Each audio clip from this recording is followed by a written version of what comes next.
Welcome to Healing and Made Free with Janet Boynes Ministries. Thank you for listening. Janet will be talking about her struggle with addiction, alcohol, drugs, eating disorders, unwanted same-sex attraction, and living a homosexual life. Janet has survived all those things by the grace of God. Janet's not a doctor, she's not a therapist, she's not a psychotherapist, she's not a licensed counselor. Janet is an ordained pastor and wants to show you God's promises, how God has set her free, and how you can be set free. What He has done for her, He will do it for you.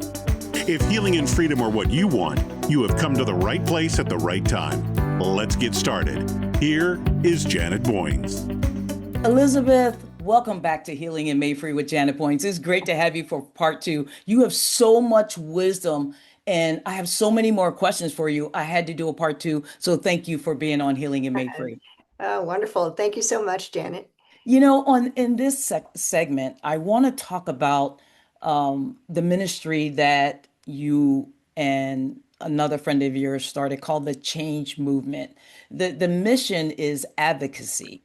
How are you doing that in this season, and what are the important issues right now? Yeah, thank you very much. Well, the Changed Movement started a little over 8 years ago. No, 7 years ago, sorry, in 2018. And California had raised a new conversion therapy ban that would have covered adults and minors. So they had already passed, I think California passed the first so-called conversion therapy ban for minors way back in the day. And this new ban basically said it framed conversion therapy in terms of fraud, consumer fraud. So the implications of that would be if you held a conference, you couldn't charge a fee. Or if you offered consulting, you couldn't charge a fee. Or if you published a resource, you couldn't sell it in the state. And so we caught wind of this legislation and started showing up in Sacramento to oppose it. And because of our background, so I'm a minister at Bethel Church in Redding, California, and work alongside Ken Williams.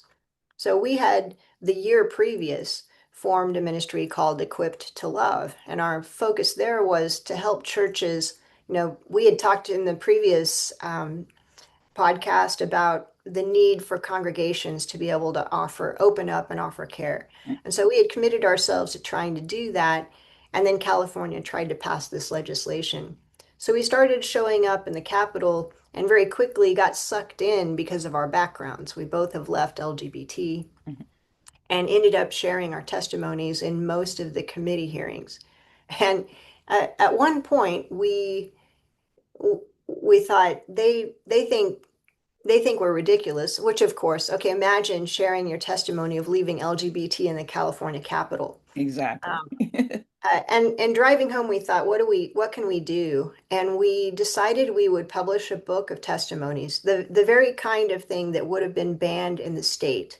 And so this book, it's kind of a coffee table book, beautiful layout, of very brief 500-word testimonies.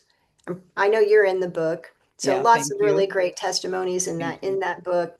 And we entitled it Changed because that was the issue at hand, right? California was saying no one can change. Meanwhile, I'm married to my husband, Doug. We've been married for 20 years. And Ken is married to his wife, Tiffany. They've got 4 kids and have been married for 19 years. And so we know people can change. Right. And showed up with this book then ahead of a Senate hearing. And still, of course, the bill passed in both houses, but then it sat through the summer. And over the summer, the sponsor of the bill, who was the president of the LGBT caucus, contacted several Christian pastors, and they were able to influence him to withdraw the bill. So on the last day, before he would have advanced it to the governor's office, he withdrew that bill.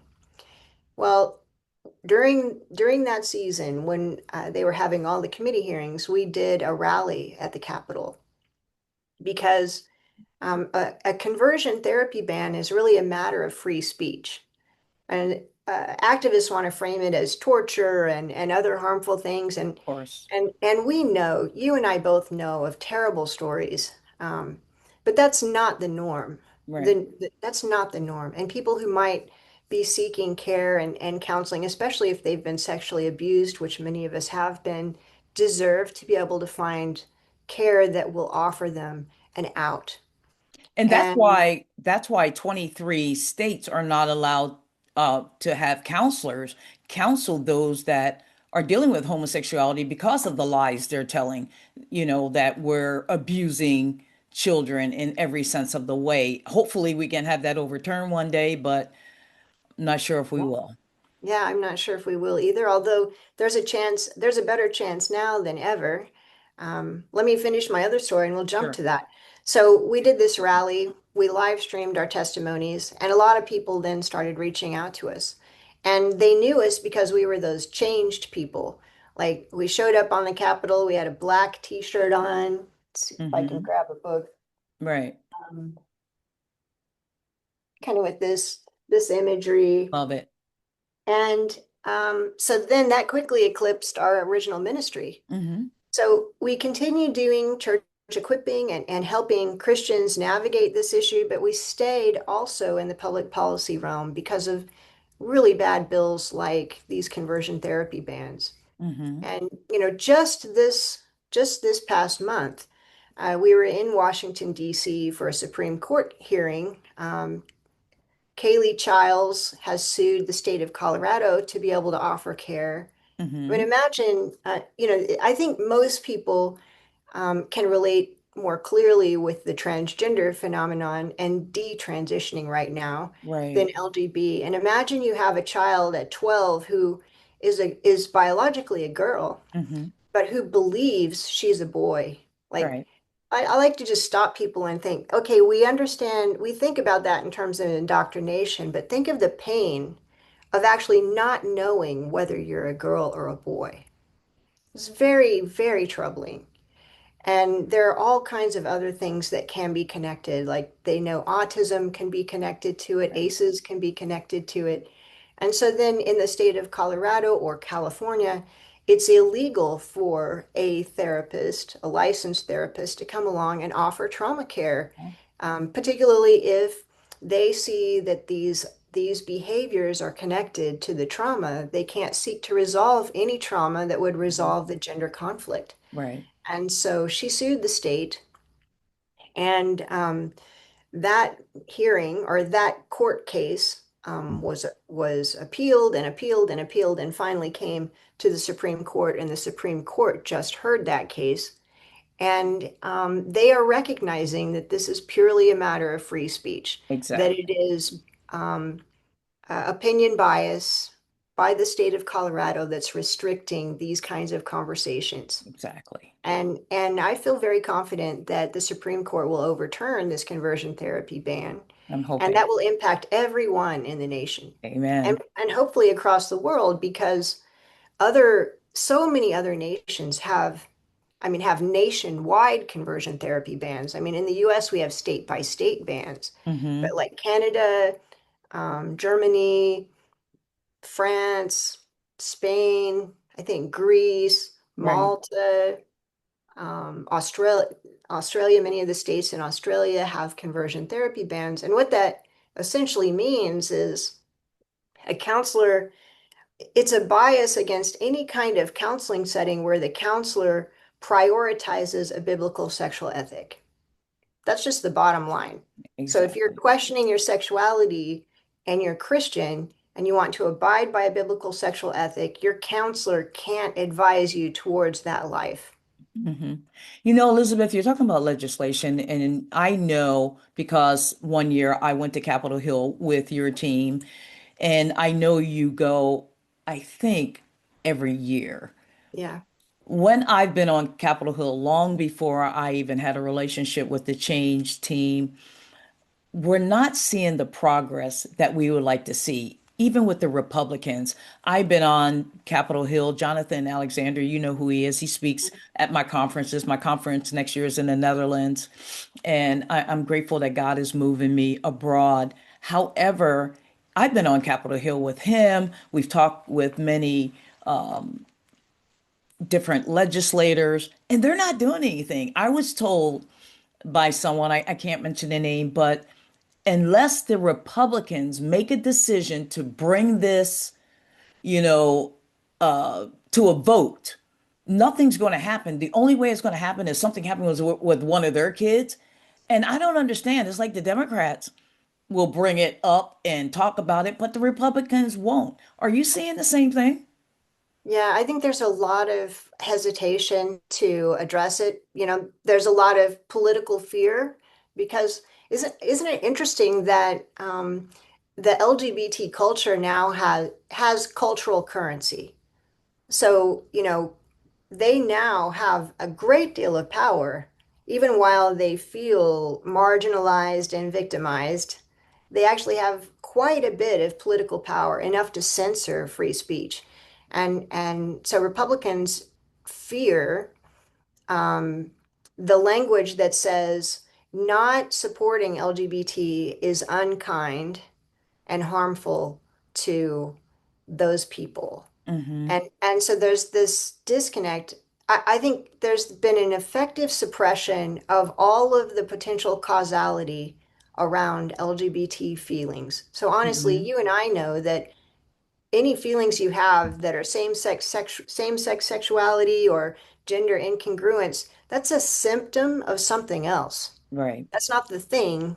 It's just what you can see. But Exactly. the APA has done such a good job at suppressing any causality from the public conversation.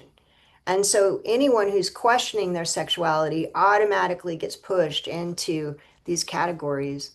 But then more than that, I think, and I don't know if I have the language really yet for this, Janet, but what I'm watching is, when you or I were part of the gay culture, there was a different attitude and mentality than there is today. Hmm. Like when you have Gen Z who's identifying as something among LGBT in the realm of 29% of that population, Right. according to Gallup, then something else is going on. Hmm. And I really believe that it's just part of the progressive political agenda, Right. that LGBT is cultivated with and laced with identity Marxism and or cultural Marxism, and so people are being swept into this movement and being made to believe that it's innate and determinative because that benefits the political movement.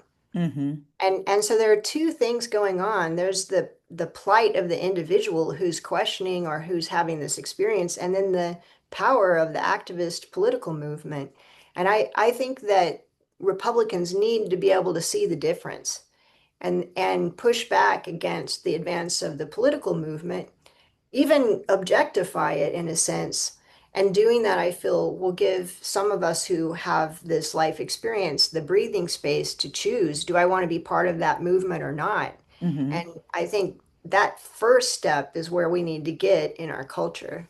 I agree with you wholeheartedly, and I'm so blessed that President Trump, defines two sexes, which I didn't need him to do because it's biblical. There's only one. The gay community says that there's over 107 if you Google it, but we know the truth. And I'm grateful that, President Trump, took Riley Gaines' story and men cannot go into women's bathrooms. They can't play, women's sports, which we work so hard. I get that. I get it. But there's more to it.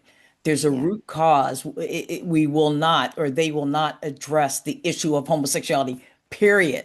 And that's frustrating for me. And I don't think we're going to see progress made if they don't outwardly, wholeheartedly talk about homosexuality in a way that defines not only marriage between a man and woman, but say, you know what, we don't support homosexuality. You weren't born gay. They will not say it, they won't do it. But I'm going to move on because I want to make sure I get this in before we have to depart. After Charlie Kirk's death, you opted to make your main church equipping curriculum free.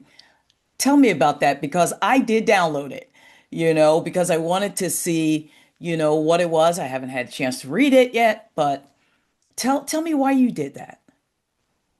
Well, I don't know about you, but I when I was in a meeting with some other pastors when I got the news that Charlie Kirk had been shot, and then I have close connections that I work with in policy work that are very close to him.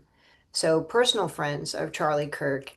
And so it sent an incredibly deep shockwave through Yeah, me and our ministry, in not only because, I mean, we've had differences with Charlie Kirk because I favor more compassionate me too. language, Yeah, right? me too. And we've actually raised that concern with Turning Point. Hmm. But that doesn't change the fact that he was cultivating dialogue, and free speech is a major concern of mine. How did And you raise so, that point? I don't want to skip. How did you raise that point with Turning Point? well, Ken was actually at a Turning Point conference, and in Who? a Q&A, Ken Ken. Williams, Okay. yeah, Yeah. Ken, Yeah. he Yep. was at I a went to a few conference, of them. Yep. and just, in a Q&A, raised the question, how can you justify the tone that you use in your language on this Right. topic, right? Exactly. Okay. And so, you know, but actually, that didn't, honestly, that boldness of critique gave us street cred with Turning Hmm. Point. It Right. didn't turn, they were like, oh, what's this? Maybe we need to talk about this, right? Right.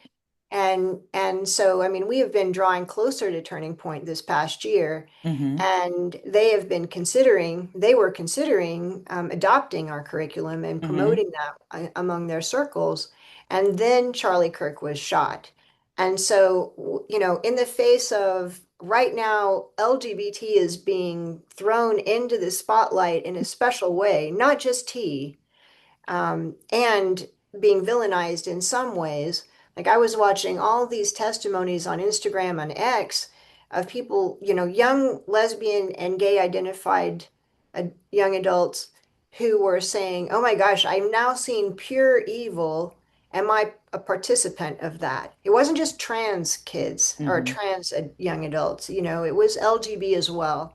Hmm. And so we realized that the moment is now to be having this conversation that you and I are concerned about. Like, the Republicans need to recognize there's much more to this story. And I think that for me moving forward, the most important thing I can do is help people question what LGBT actually is Yeah. and redefine it for our culture. Because it's become something that is a conflation of politics and a political agenda, and then constraining people into this belief that they're somehow uniquely different, and that's exclusionary. So one of the points of pain, is this desire for belonging and acceptance. But by adopting the LGBT identity, you actually never get to belong, and you're led to believe your whole life that you're somehow completely different than others, and it's a such a painful experience. I don't know. We know that this is a spiritual battle and we need the supernatural to give birth to the natural.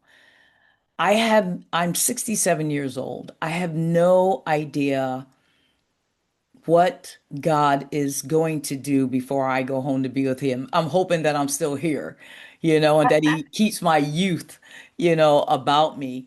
But I'm hoping before I pass away or go home to be with the Lord is that the Capitol Hill or senators and our governors will support more of our ideology and that Mhm. they will see that the suicide rate is not because of Christians. It's Yeah, because of what they're doing, not because of what we're doing. We're that's trying right. to deliver them truth, they're delivering them lies, and now there's a conflict with confusion because they Mhm. don't know really who to believe. Only thing they know is they're on my side, so I'll go to them. And they're Right. talking some other language, when I feel a certain way, even though we know we can't base things on our feelings. So I'm hoping that, and you continue to go to Capitol Hill and talk with the leaders there.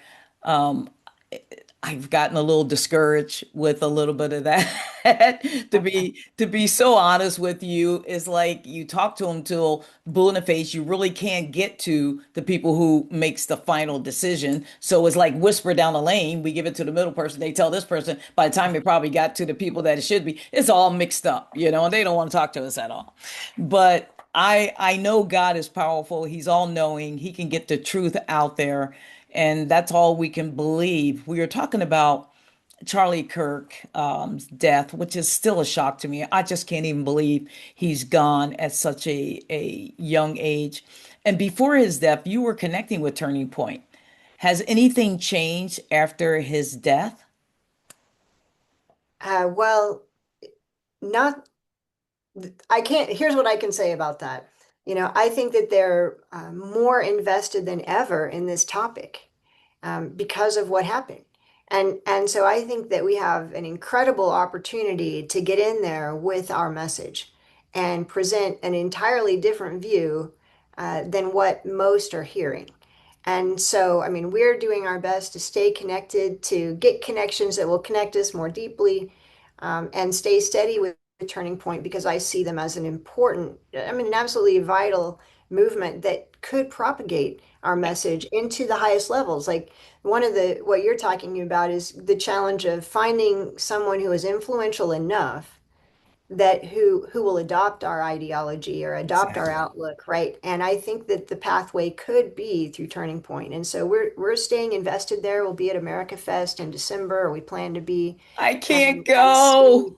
I'm Oh having no. surgery and I was invited, all expenses paid. I cannot go because of my surgery. I'm so bummed. I was there last year though. And Oh, that's okay. how I met Erica. We took a picture together. She said she'd be on my podcast last year. And then she sent me a private email and said, Janet, I just can't right now. I so much is going on. So now that I waited long enough and I thought, I'll wait, and all of a sudden Charlie got killed. I have sent her an email since. I haven't heard back. I have one of her Wow. private Well, emails, I but I'm hope just you get believing her. God that her assistant who I've worked with will get to that. But I just as much as so many people that are close to her, we both know people, but the question is when will the door open for us to get in there and work together to hopefully for her to hear our hearts, whether it's together or apart. But I wish we were more together than we are apart. I feel like the gay, those of us who have come out of homosexuality, I've said this over the years and I'm not going to change now that I'm 67 and earned that badge. It feels like our ministries are so far apart. And I just wish we were closer. Yeah, I agree. Well, maybe we can start working on that because I think it is all hands on deck. It's all And hands on deck. and I mean the church has a very broad perspective of doctrine. And so it's going to require all of us with our unique perspectives to come alongside. Like we Right. need all of us in the spirit, kind of the spirit side, but then we need some of these Wesleyans and Methodists who are in our movements, to come alongside as well.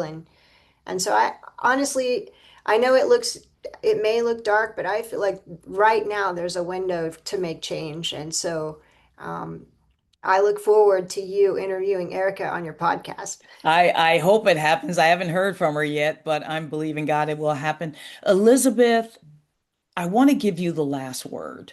But before I do that, will you tell my audience how to reach you if they want you to come speak, if they need to reach out to change? I highly recommend you, those of you that are listening or watching on YouTube, to have Elizabeth come in, support Change Movement. They are doing some magnificent work that God has called them to do. And we just need to dig in and support all ministries. Elizabeth, share your email address if you would and how they can find you. Well, you can find Changed Movement, so it's Changed, changedmovement.com. All of our resources are there. This Navigating LGBT curriculum is there, which is a big video series with a workbook. Or you can reach us via contact at Changed Movement, or even me personally, you can go to my website, elizabethwanning.com, and find me there. Elizabeth, give the last word to our audience, please. My audience. Your audience. Well, if we all pull together and we all start talking about this issue and everything that's involved with it, I really believe that we're at a turning point moment in the US on the LGBT issue. To recognize the politicization of LGBT and to reject the harms of that politicization, and then to start seeing people as individually beautiful, powerful, created in God's image as men and women, and recapture that biblical anthropology for our nation. Elizabeth Woning, thank you for being on Healing and Made Free with Janet Boynes. Oh, thank you so much. Thank you for listening to Healing and Made Free with Janet Boynes. Acts 10:34 says, God is no respecter of persons. God doesn't play favorites, which means what he has done for Janet, what he has done for guests on this show, he will do for you too. If you are struggling with anything, do not hesitate to reach out to Janet Boynes Ministries. They will do their best to help you any way they can. Go to the website, janetboynesministries.com. Janet loves you, and most importantly, God loves you. Have a blessed day.